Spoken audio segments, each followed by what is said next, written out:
after, I think I will get started to make sure that we respect your time. Okay, Charles is helping me with the slides. You'll hear from him later because we're going to leave plenty of time at the end for questions.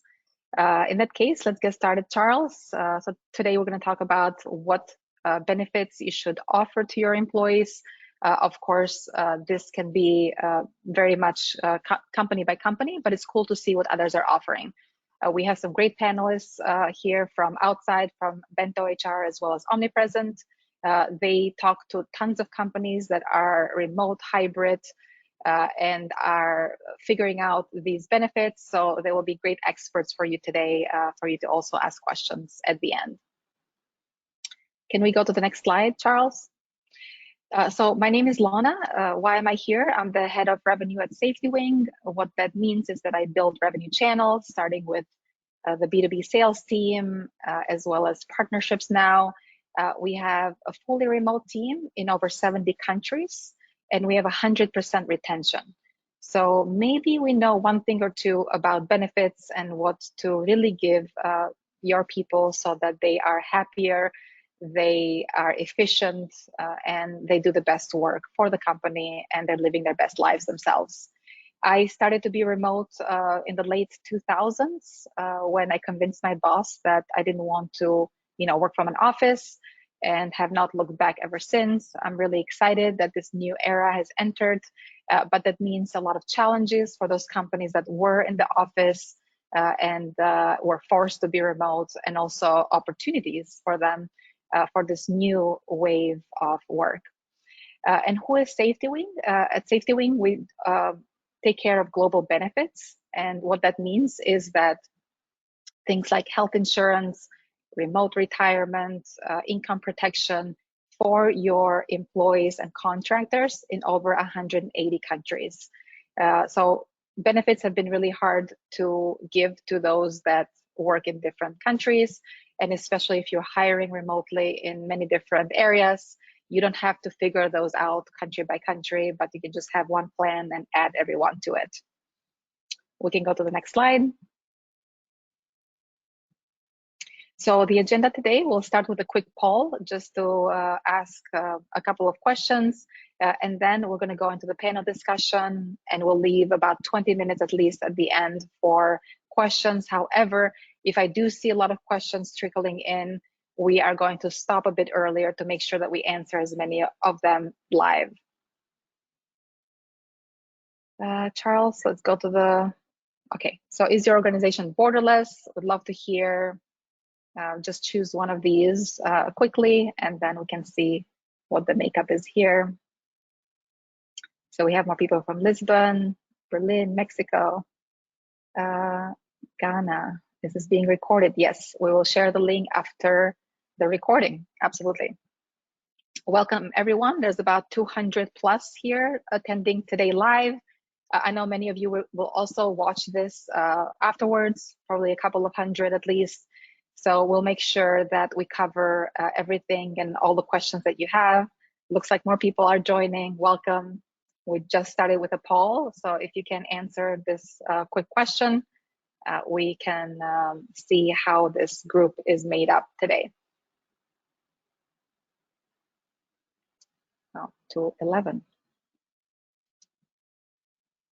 Excellent. Thank you. Excellent.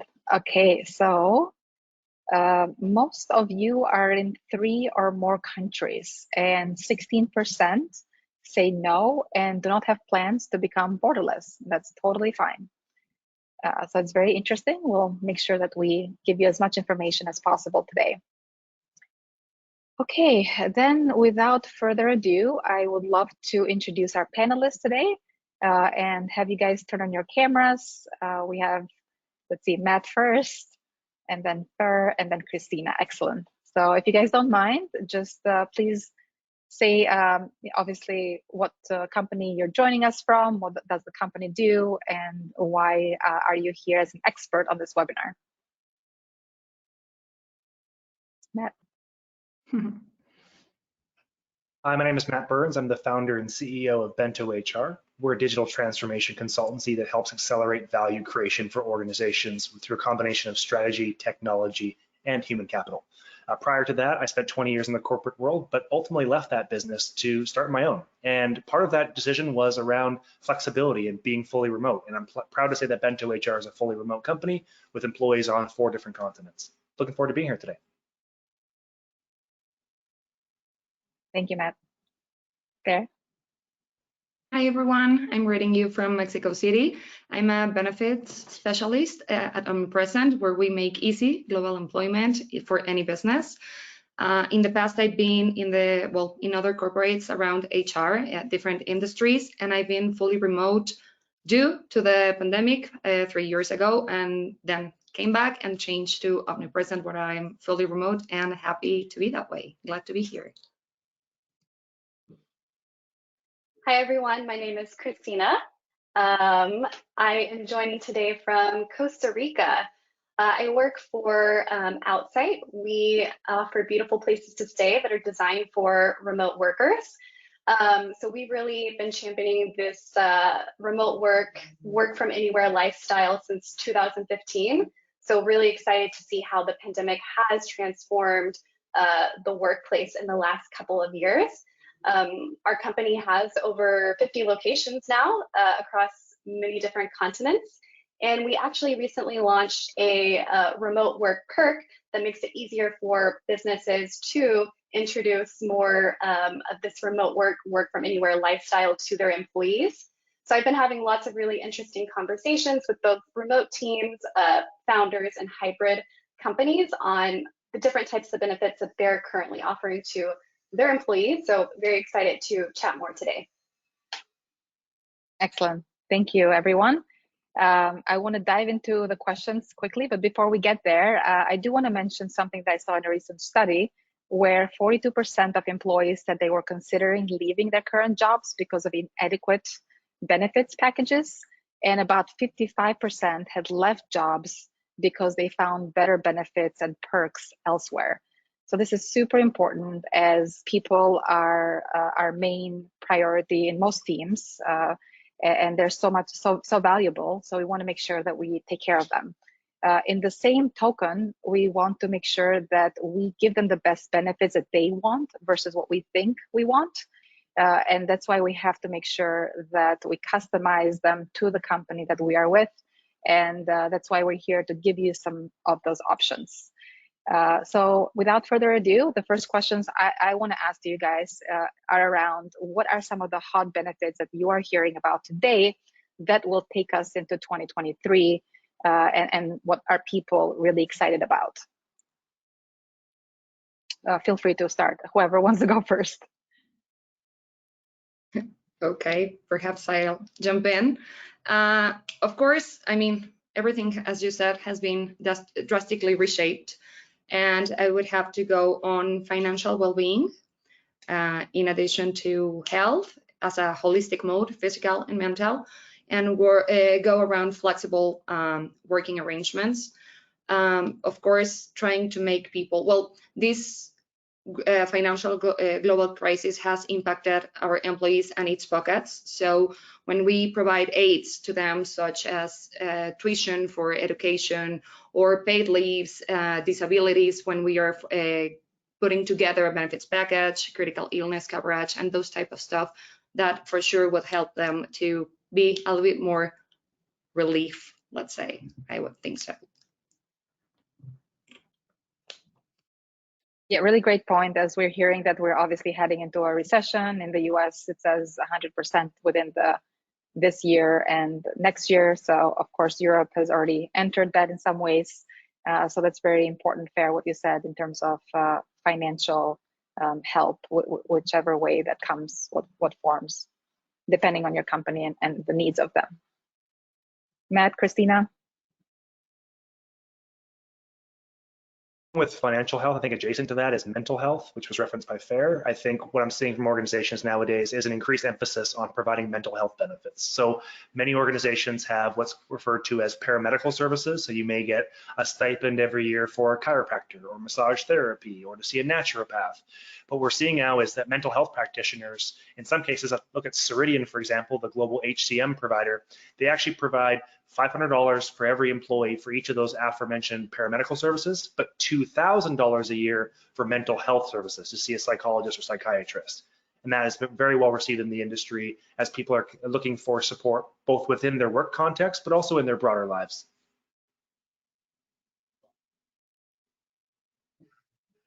Absolutely. And I'm going to add on here a little bit more about, I think, the flexibility benefits that we're seeing from companies, especially since a lot of the conversations I've been having are with people who are more in kind of the flexible travel space. Definitely access to the co-working spaces, travel insurance, SafetyWing's name comes up all the time, health insurance, you still need that while you're on the road.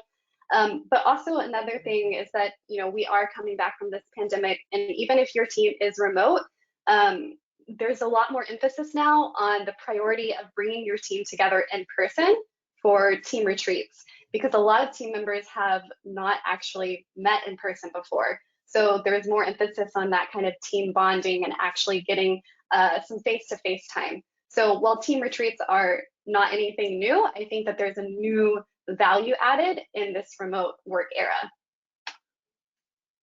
Yes, Christine, actually, I want to second that team retreats are actually crucial, especially for companies that are remote first, which we are.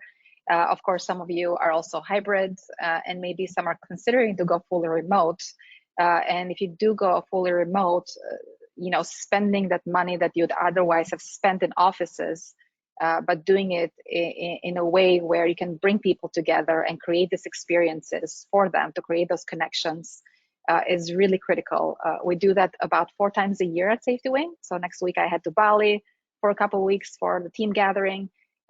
Before that, we were in Mexico, in Costa Rica, in a bunch of different places. So it's really important that we look at our budgets and see, okay, if we want to cut costs here, because people are not coming into the office, can we switch that and maybe put it into either like well-being or financial well-being, or is it more important to meet many times a year?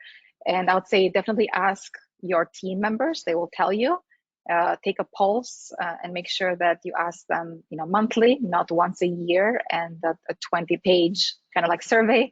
Have like a quick check-in, or you can even vote on top benefits as well. We do that every quarter at SafetyWing, where we get together, we have a spreadsheet of the benefits, and then the top 3 new ones that we might want to implement, people vote on them, and then it's very easy to see what surfaces at the top. So it's quite interesting to see that way. Now, if actually, let me also mention a couple other ones that I would recommend. One of them is a personal self-development budget. I've made very good use of this. This is why I recommended that book. I read a lot of books, whether it's an audio or physical. I also take a lot of courses just to improve myself, and also go to a lot of conferences that are interesting for me and for my growth. So I would definitely recommend this. If you do have something in place, it'll be very, very helpful. Obviously, still like a stipend for a home office is very popular.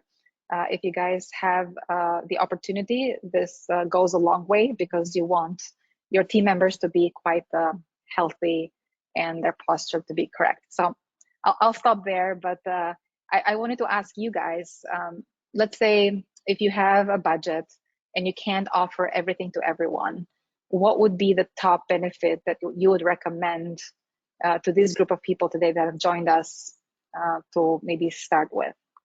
Or is there one?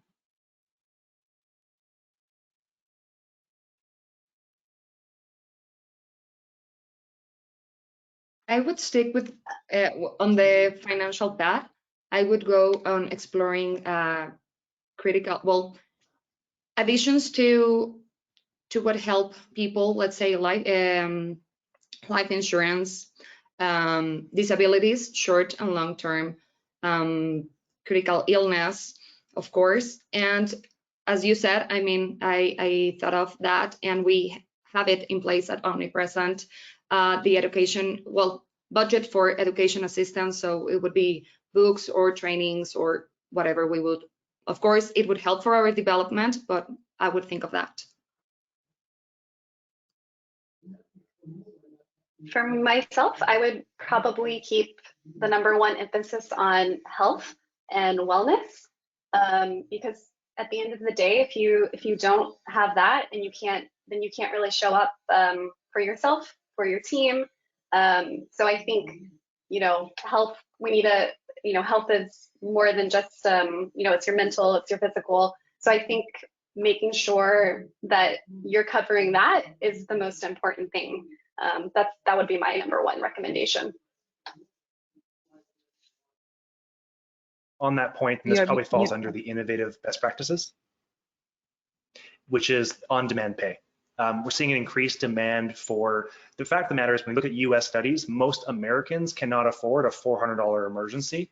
That's a car breaking down, that's somebody's not being able to afford some sort of rent payment. It's a significant challenge, especially in this challenging economic period of time. So on-demand pay, I think, is a critical piece where you're extending your employees access to their accrued and earned income, perhaps earlier than their pay cycle, which can help bridge the gap. And that avoids them having to go to payday loan services, which are predatory at best and create some significant financial and emotional stress for employees. So I would think on-demand pay, especially now, would be something I'd be focusing in on. That's so interesting you said it, Matt, because I have a story I want to share with you guys, and actually it encompasses Christina's and your recommendation, where an employee came to a company, a startup, and said, I need a pay advance because my wife is pregnant, and they didn't have health insurance in place. So she was so worried about this employee. So then she went out and she's like, oh my God, I need to find this health insurance that covers people in a bunch of countries.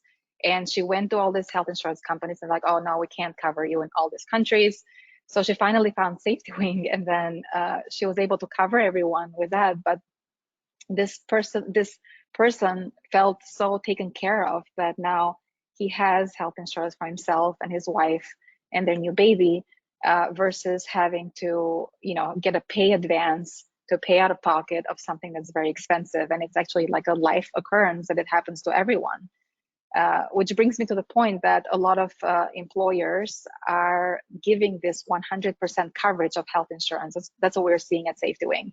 So it's not only that you give this benefit, but you also pay for it for your employees and contractors, because you have this care of duty. I know a lot of people will say, oh, but I just give a stipend. Well, a stipend is not equal, because usually what they have to do is then get individual health insurance, which is much more expensive. It can be double, triple the price of group insurance. And also it does not cover pre-existing conditions, which many employees or contractors might have. So you're leaving them on their own, and sometimes they don't even buy it. So they use the money for something else. And what happens is they have, a life-changing event, and then they have to go raise funds on GoFundMe, which I've heard these stories of in many different companies.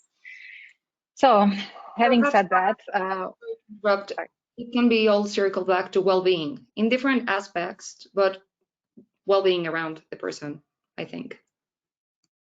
Yes, 100%. Agreed. Maybe we can take the conversation now that we've said what are those top benefits you'd offer. Obviously, flexibility is a big one. People got used to being able to work from where they thought was best for them. How do you give a distributed team flexibility? Which benefits address this flexibility? Is it async, sync? Is it no meeting weeks? I'd love to hear kind of like what you guys do at your companies and kind of like best practices so that we can share with the audience.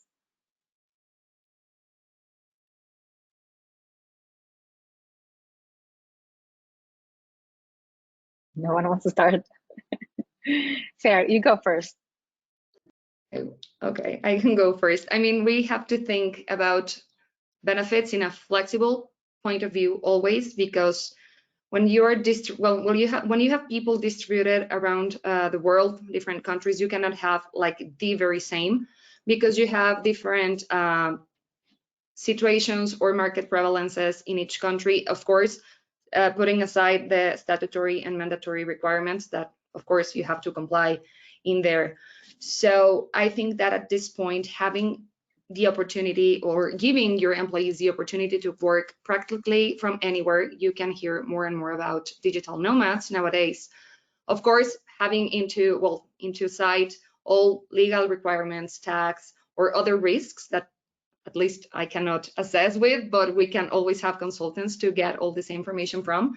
It's important. You're giving people the freedom to work from anywhere, and with benefits like the ones you at SafetyWing offer, for example, with remote health or insurance for nomads. It's easier for them for people to have coverage at any point or at any place, as well as when you put in place some tuitions or educational funds, etc. You can learn from anyone, from anywhere, actually. And if you talk, if we want to talk about async work as a trend, for example, I think it improves efficiency and productivity.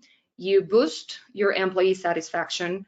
It helps retaining talent, and it's a good lead for a better resource management. Recently, Eric Olson, our VP of Operations, was invited to a podcast named "The Future is Remote" with Kenneth Hellum, and I'm going to quote him. He said, "You'll have to trust people to do what they do best. For the very majority of the situations, you'll find that people will do phenomenal work when encouraged to take responsibility and given accountability for important projects." So it's crucial to trust your people, and you're there. Christina? 100%. I want to jump into that. I think remote work only works when there is trust. But I do think things like async can also really help give more structure to how you communicate and where you're communicating, as long as you're setting that expectation from the very start. If you have that in place, it makes it so much easier to actually work successfully together remotely. For our team, we are remote. We work from anywhere. I think our tagline is work anywhere, live differently. So we really live the ethos of what we're offering to our members as well. But I think the biggest benefit that our team has is also the flexibility, because we are distributed. We're across many different countries, many different time zones. So just having that flexibility and that trust to get your work done, for me, as an employee, that's the best gift I could have. And also, when it comes to working with other teammates, you also need that trust as well. So as long as it's established at the top, I think that's the most important thing. I think bringing it all together, one thing we've done at Bento HR is apply workations, where we the world and partner with other team members. So we have people on 4 different continents, and we certainly encourage them to travel to those continents to work with their team members, build those relationships. I'm sensitive to the fact that we're entering into a pretty significant pre-recessionary period in North America, likely globally. We're coming through a period of inflation. So while we want to invest in benefits, we have to do so with a fiscally responsible way. And a workation for us allows us to kind of meet the best of both worlds. There's a strong business imperative for that, but we're also providing a significant benefit to our employees. Also, yeah, that's really interesting. Sorry, no, please go ahead. Oh, you first. Okay, no, I just wanted to share that, for example, for us at Omnipresent, we are fully remote. We do lots of async work, of course, because we have different time zones and it's very complex to get all together. We ensure to have a feedback and a recognition culture that flows freely around, throughout the organization, so that helps a lot. So I think that's also important for everyone to think of when you work async. Matt, yeah. I had a question for you. Just when you were talking about your workations, are these things that you, are these workations, are you letting the employees choose the destination and the time, or do you have a recommended frequency that you are offering? How does that kind of, what does that look like for your team? We provide some framework to that. So we obviously cap the spend per employees per year. We encourage people to explore where it makes sense, but we have capped the amount of time people can spend doing that, along with the cost that they have with that. But it basically provides everyone with an annual budget that they can use. We also encourage them to use that budget to bring their spouses or their families along those trips as well, and they can turn those into like family vacations and create memorable moments. So we try and find flexibility where it's possible, but we do have some limits just to make sure we can maintain some degree of financial control on that. Yeah, we do something similar where we do encourage our team members to meet in different places, and usually we do facilitate those meetings where we have someone that will kind of put a bit more structure around it to make sure that they're getting the best out of them. But yeah, I would love to see what outside is doing. That'd be pretty awesome. But yes, at SafetyWing also async is very important. We meet 2 times a week for 2 hours, so Mondays and Thursdays, and you have to be in this time zone. Usually Americas and Europe works best. If you're in Asia, it's a little bit hard, so we tell people that up front, and they can make their own decision. These are very important meetings because they're strategy meetings. That's the only times that we have to be sync, and then the rest is pretty much async. We do say that for meetings, you have to have an agenda. There has to be a purpose. They have to be kept at like 20 minutes and not 30 minutes so that you have a break for the next meeting. And that's what I also want to share with those that are hybrid and those that went remote during the pandemic is that we brought a lot of that office culture and we put it into all the Zoom calls. And that's why people burnt out, because they really need that time to reflect, to be inward, to do the work in a quiet space versus having to be present on so many different calls back to back and then really having no space to really take care of themselves. So I think that's important. Okay, so then we are approaching the 30-minute mark, and I want to check with Charles to see how many questions we have from the audience. But before we get there, I want to also understand more from you guys. What do you provide? What benefits provide employees with the tools needed to be successful? So for distributed employees, how do you get them the hardware? Are you using a service to do so? Do you think like stipends for home office is an impactful benefit, or would you recommend something else? I'd love to hear what you guys are doing in your teams. Okay, I would have to start by saying that hardware is not a benefit. It's a tool, a working tool, so you can get your work done. Actually, I can talk about my own experience. We use a vendor, of course. While I was doing my hiring process, I got a link where I could choose from a wide range of options, my computer, the accessories I needed, and everything, and I got them at my house, like 5 days before starting at Omnipresent. And for ergonomics, such as chair, desk, and everything, we can also work with this vendor, but some locations are not reachable for them. So we would work by reimbursements according to the corporate policy. About stipends, it's a proper way to combine comfort and productivity. Also, our director of people and talent mentioned that in an article. So when you have your employee all set and you have, the employee has its own home office already set, it's easier for them to be to work and being productive. So that's how we see it.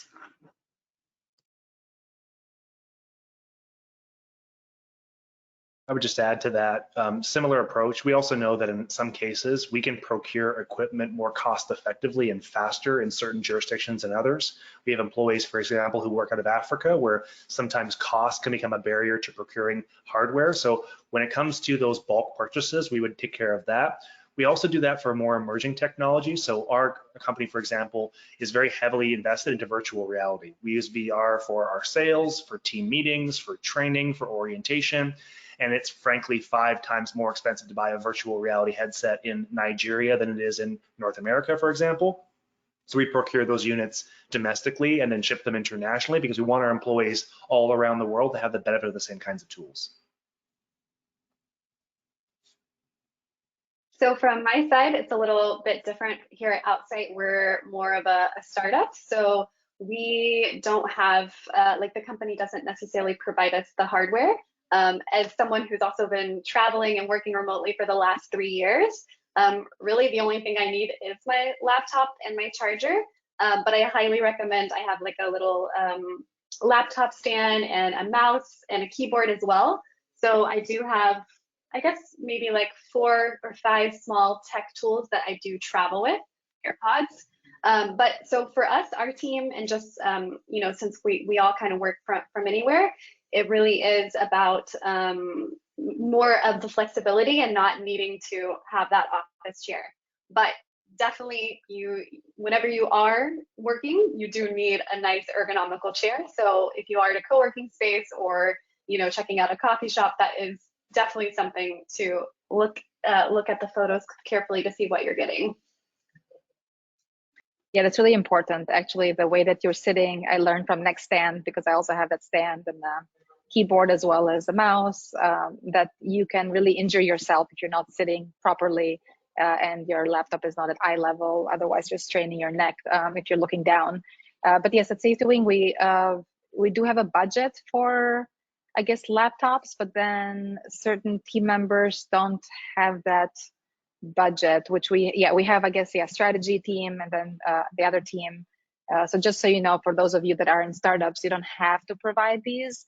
I'm on the side that you should, because it's a tool, like fair. But you know, if you don't have the budget, you don't have the budget. So be it. Now, we did get a ton of questions already from you guys, so I'm going to switch over there.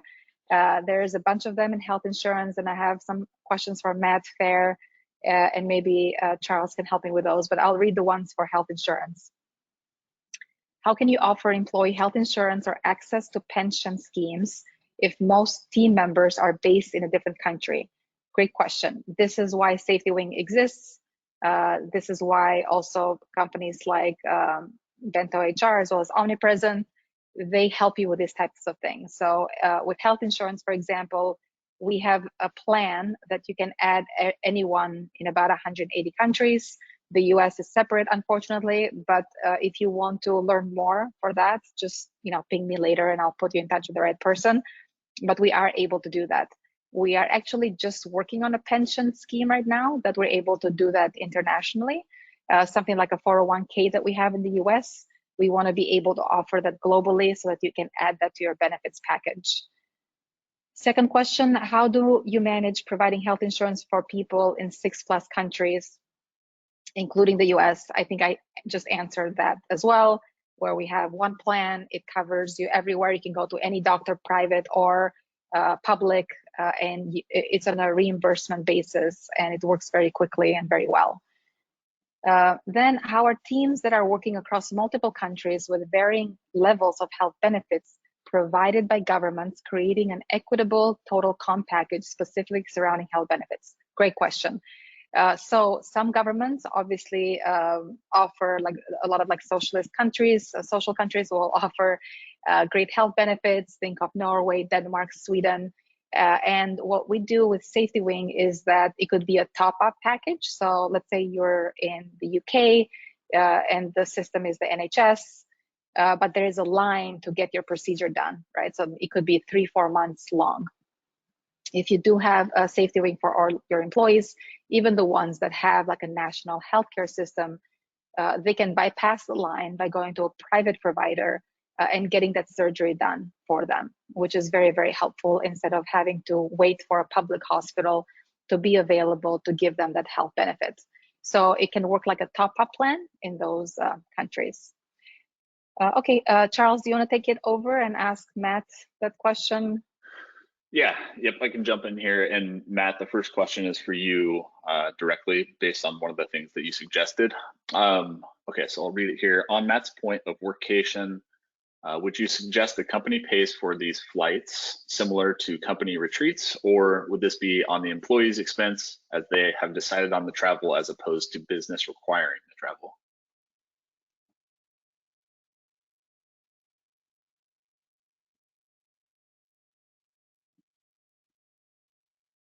It's a good question. So what we've done is we've taken the opportunity to blend both. So we actually view it as a business requirement for our employees to connect with each other. So we would cover the cost of the flights.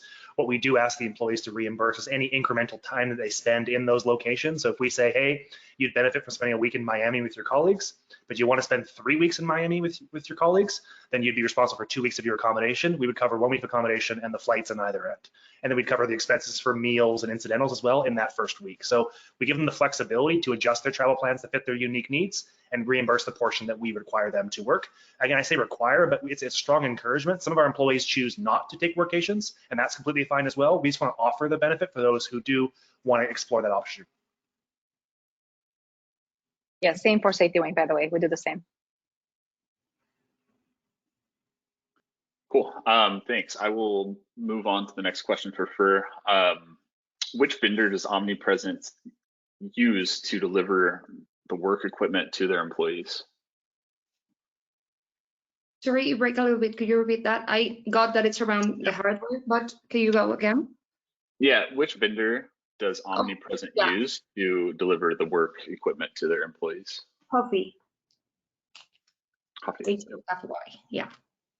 Yeah, is it H-O-F-F-Y or H-O-F-Y? F-Y, just one. Yep. Cool. Use the same. We've got a lot more questions here, and I can keep on going down them. Lona, feel free to jump in and ask ones that you like as well.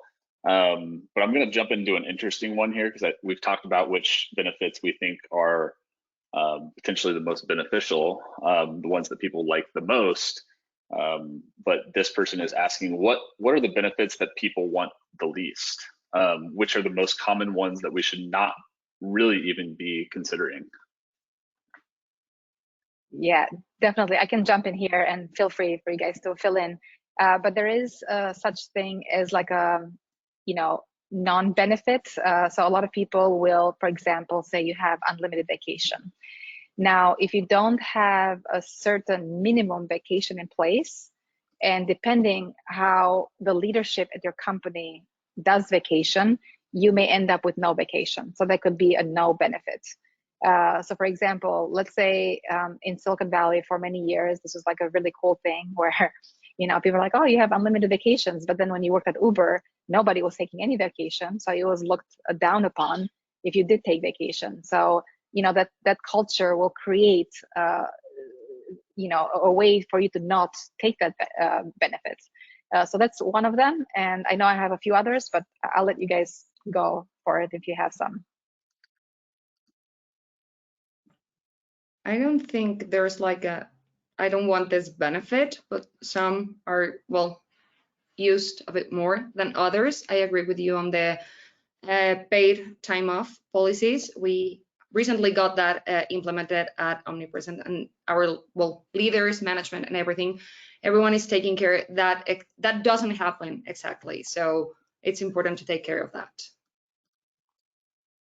It may seem incidental, but one thing that we work really hard to advise our clients of and also apply ourselves is it's really easy when you're in a central location, maybe the majority of your employees are in one work site, to provide free lunches or to buy stuff for the office. But what message does that send to the remaining members of your workforce who may be more dispersed? I feel like although it's small and incidental, it's more of the symbology of, if you come to the office, we have this big giant food spread, and maybe we have different types of incentives to be in the office. But for those people who are traveling remotely, it's sending an implicit message that being away from the office is not the same. So we try really hard to create equity where possible. So if we do events that require catering, we try and extend either vouchers or provide access to different services to people so they can access similar benefits as those who may be closer to our head office.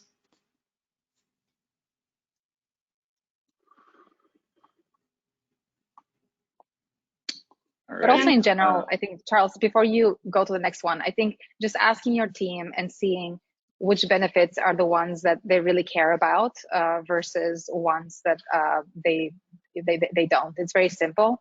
It's just to take that pulse and understand what is the most important to them and just get rid of everything else that's not. And no, sorry. sorry, please go ahead, Lana.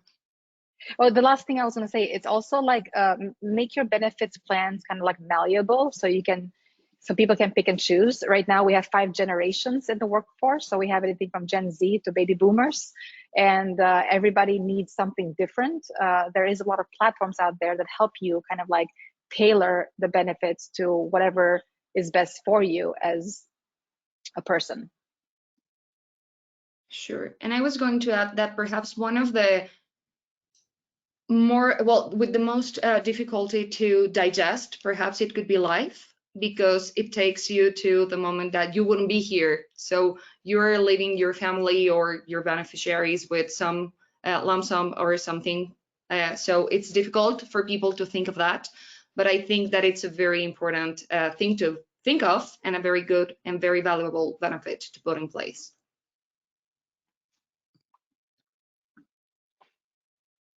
All right, thank you. I'm going to move on to the next question here, and just so everybody knows, there's like 50 questions that have come in, so we're definitely not going to get through all of them. We will definitely follow up with some information on those questions, but we'll get through what we can here. The next question that I have is, how big of a topic is sustainability and climate change for your employees? Do you think about this when it comes to exploring benefits packages? Example, a sustainability benefit. So I'll kick it over to you guys and let you answer that. This is a really big one. I've been in the sustainability field for a long time before joining SafetyWing, and for me, it's really a big part of my life. However, I believe that governments need to put laws in place to make sure that we are sustainable. What I mean by that is that remote work, for example, is great to reducing carbon emissions. However, many people are now made to go back to an office because those companies are given stipends from the government to make sure they have people in the office so that the local businesses can continue to thrive on Main Street. They're not looking 10 steps ahead to think about, okay, what is this affecting? How is this sustainable, and build something for the future versus helping one part of the economy and living out the other. So I'm very passionate about this, and I can go on and talk forever, but I think just by allowing people to be flexible and not having to schlep to work back and forth, and not having to use paper cups at work, and all of the plastic, the forks, and all of the plates, and all of the electricity and energy in an office is 2x what you spend at home. This is extremely good for the environment, and we should all be pushing for that. But I'll calm down and just like wait and see what happens. So I'd love to hear from what you guys say in terms of, we don't have a sustainability kind of like benefits. I see it like in a bigger way that can be implemented that would really make a difference versus just like on a person-to-person level. Keeping in mind we're a professional services company, so for us it's really easy to achieve carbon neutrality. One thing we've been thoughtful about is even when we have employees flying around the world to see each other, there's carbon emissions that are burned in the process of doing that. So we do document when we have people attending for work events or work travel. We do catalog that, and then we are in the process now of setting up a carbon offset program where the company would fund the carbon offset so that employees could travel on work's benefit and receive the carbon offset, so they can feel good about work travel having a net negative effect or a net positive effect, as it were, on the environment and sustainability. For us, being digital, no paper at all, everything is in our clouds, and everything is emailed and everything. So that's a huge impact for our places, well, in our company. And for us at Outsite, I love Matt that you're in the process of doing this carbon offset for your work travel. I think that's really incredible. For Outsite, really sustainability is one of our core values as a company. So this really extends to all of our physical spaces around the world. Just in how we kind of design the space, but in also how we encourage people to travel with us. There's a term called slow mad. So that means you are staying longer in one location, usually a minimum of 1 month. So we really encourage people who are staying with us to stay longer because it's better for the environment, it's better for the local economy, it's better for your own personal friendships and the community that you can build. So really there is different aspects of sustainability, and we plant trees for every bookings that we get. So as a company, it really is true to what we're continuing to try to build. That's excellent. Actually, there's an interesting question here that I want to take. Is providing a meal food plan, which the company pays for, a benefit your teams provide, and do you feel it is valuable? We used to offer meals in the office 5 times a week. Should we look to offer this to employees now that we work remote? That's actually a great benefit. I would be very happy with it. For example, we do provide a stipend once a month for $25 to do lunch with a colleague virtually. But if there was some way to provide that, and if you have the budget, it actually goes a long way, because it could be maybe like a box that they receive every month from like Blue Apron or one of these services. And that way it can be also healthier for them, to cook something at home and something very quick. I think that would be an amazing benefit. We don't offer that, but I'll be very happy if we did. And also, meal vouchers are mandatory in some countries, and I think that very well appreciated in most, all, if not all, I have to say.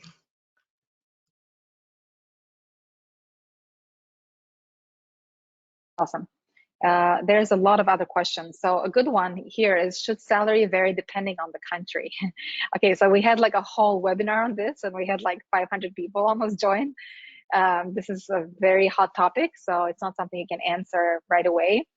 I do believe that salaries at some point will converge because of remote work and global talent pool.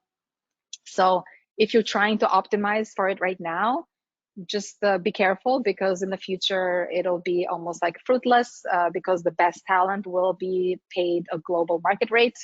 And we make it super easy at SafetyWing, where we pay everyone the same depending on your level, obviously.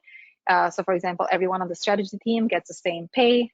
Everybody in the sales team gets the same pay across everywhere in the world. So it doesn't matter whether you choose to live in America or whether you choose to live in Croatia, and what your cost of living is. We say this is the pay, and then you decide to use geo arbitrage to your advantage if you want, and live in a country where the cost of living is less, or you can live somewhere like in the US or North America, where, unfortunately is more. I'm curious what you guys want to say.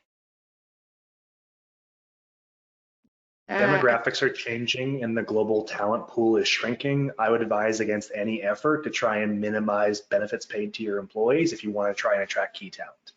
Or you're going to spend more time trying to find that talent and keeping them, which is ultimately more costly. So personally, we don't apply a regionalized benefit in terms of pay. The pay is the pay across the board globally, and we find that gets us the best possible people that we're looking for. And then we let them determine where they want to work from. And if they've chosen to work from a community that has lower cost of living, that's a decision that they've made. And what is often not talked about is a lot of the cases, some of those communities come with more challenges or lack of access to services. Sometimes, despite the fact that lower cost of living, it does come at other times of costs. We want to empower our employees to make the right decisions for themselves, not try and play accountant and try and pinch our pennies where it doesn't make sense. If we were going to pay you $100,000 to work in New York City or $50,000 to work in New York City, we would pay you the same amount if you were in Lagos, Nigeria, or somewhere else around the world. And we do similar, and that's what we advise our clients to do so as well. Yeah, and I can jump back in with a couple of other. Go ahead. Questions. Oh, go ahead. I've got a couple questions that I think are pretty relevant to this discussion that I can jump in with. But yeah, go ahead and finish up. No, you're on. Go ahead. Okay, perfect. So the next one I want to talk about is which is the most appreciated benefit you've seen so far by your employees? Is there a benefit that can help prevent turnover? I think flexibility, and like Christina said, creating a culture which is high trust and high purpose. That's where you'll see your highest performers thrive. If you don't have that culture and you're trying to offer all these benefits, is going to be a little bit tough. But you know, it's not one benefit that will give you all of that. Is so many things have to be done the right way so that you can have an amazing team that is thriving and they're living their best lives. That's what I'd say. I think it would depend on the country. As it was mentioned before, some countries have, well, by government or by being statutory, different prevalences and wider coverage. So it would depend on each country, but I would have to say that health is number one as a, you know, traditional or conventional benefit. I feel like health is a given almost, and that's why, sorry. Yeah, I totally agree. And I also would add that I think we all just need to accept the fact that collectively, as a workforce, we're now in a knowledge-based economy. And not to get too scientific, but the science is clear that intrinsic motivation, which is the motivation that comes from within, this can't be compelled with carrot or stick, the motivation that comes from within leads to discretionary effort, that is effort that goes beyond the bare minimum to get your job done, ultimately leads to outputs. So it's a national conversation, but it's an individual conversation. So it's a simple question to ask. It's much more complicated to deliver. And the best way I've seen this is, to Alana's earlier point, you need to ask people what they're looking for, and as best you can, try and meet what the requests are. And if you can't, you need to communicate why you can't or an alternative to that. And that will likely provide a greater environment for people to want to stay, want to be engaged. We referenced an earlier example of the gentleman who accessed travel benefits and healthcare benefits for his family. I'm assuming that individual will remain very loyal to that organization for a long period of time, but that would resonate more for that individual, whereas some of us may have preferred travel benefits or access to mental health services. So I think soliciting feedback from your employees and providing a menu of options, we're now in an era of empowerment. Empower your employees to be engaged by providing them access to services.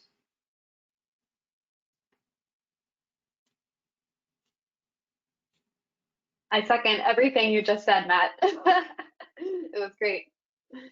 Exactly. You have to listen to the people. Okay, so Charles, we have only 6 minutes left and we have like 50 questions.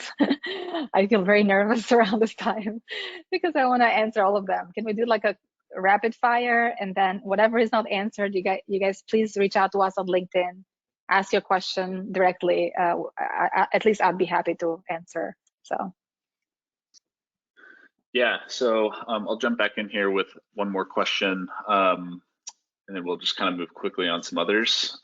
What benefits could be interesting to offer to overcome inflation impact in emerging markets? So benefits relating to inflation impact.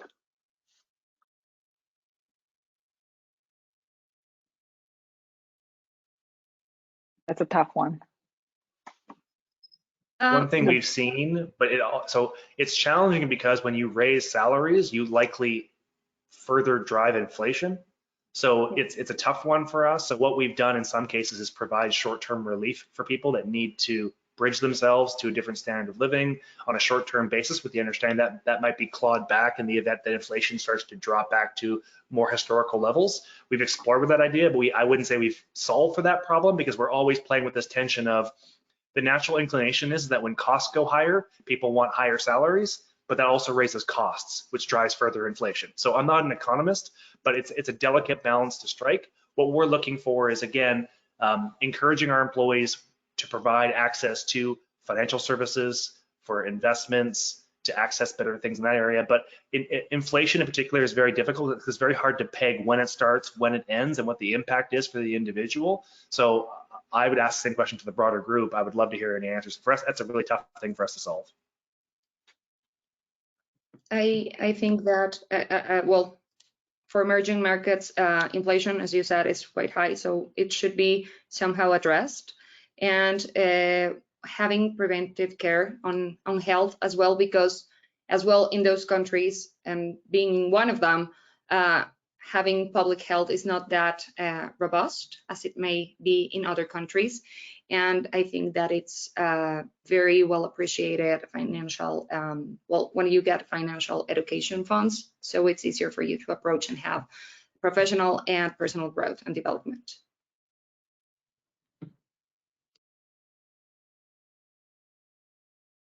All right, got another one here. All right, so there's a few questions on this about what are some benefits that, and I don't know if you can hear me still, my headphones just died. Yeah, we can. Okay, perfect. So for attracting talent, what are some benefits that maybe you have to have as your core, but what are some benefits that can help you set yourself apart from the competition for talent? That's a good question Who as your well. demographic is, and pair your benefits to your demographic. Yeah. Well, I know that you said that health is a given, but not for everyone. So some companies are quite small. So I think that's a must that they should explore. And of course, then exploring in some countries for pension schemes, because I mean, we are moving, well, everyone is moving towards the retirement age and everything. So it's a good moment to, or a good benefit to invest in. Yeah, I think those basics, health, pensions, retirement, income protection, if you can, like if something were to go wrong, especially if they're contractors, but those things that will help them feel safe and taken care of, it's very important. And by the way, health plan started like $90 a month at SafetyWing, so it's not very expensive per person. So yeah, take a look when you can. Book a time depending on what you get, but they're not very expensive as you might think. Like in the US, they're extraordinarily expensive.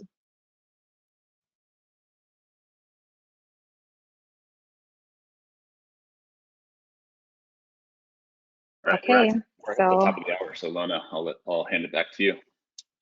Okay, so then thank you so much everyone for attending. This was really fun. Thank you, Christina, Fair, Matt. Really appreciate it. Great insights.